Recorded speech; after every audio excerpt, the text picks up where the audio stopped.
notre document Word.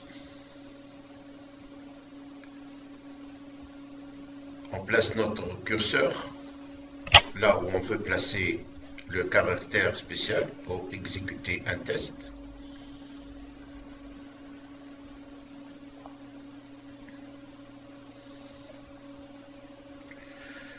On clique sur Insertion, puis sur Symbole. On obtient la première liste. On clique sur Autre symbole pour obtenir la deuxième liste.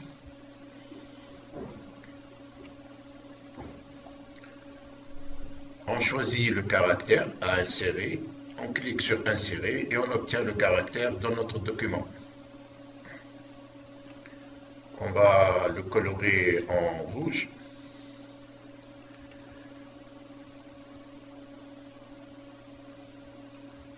On va insérer un autre caractère à partir de la première liste. On revient sur la deuxième liste. On jette un coup d'œil sur les différents caractères disponibles. On choisit un nouveau caractère et insérer, on l'obtient dans le document.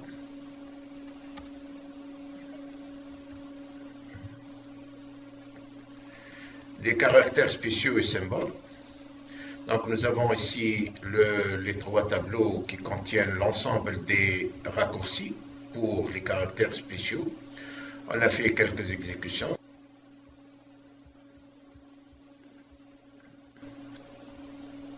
En ce qui concerne les majuscules et les caractères accentués,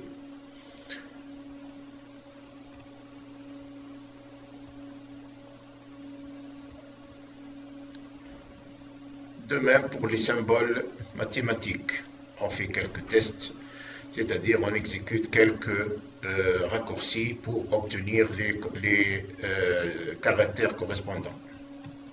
Enfin, ici, le dernier test, c'est pour le pour 1000. Notre document, le menu démarrer, on saisit ici l'instruction CARMAP, ce qui nous permet d'afficher la liste des caractères. Ici, c'est la liste des polices disponibles. On choisit une police, Arial ici. On jette un coup d'œil sur l'ensemble des caractères disponibles sur la table Windows.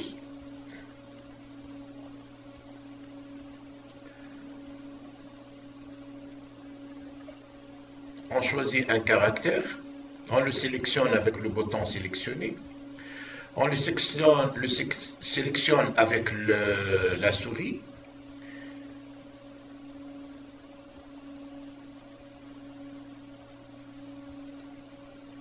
On exécute la séquence CTRL-V pour l'insérer. On revient au menu démarrer.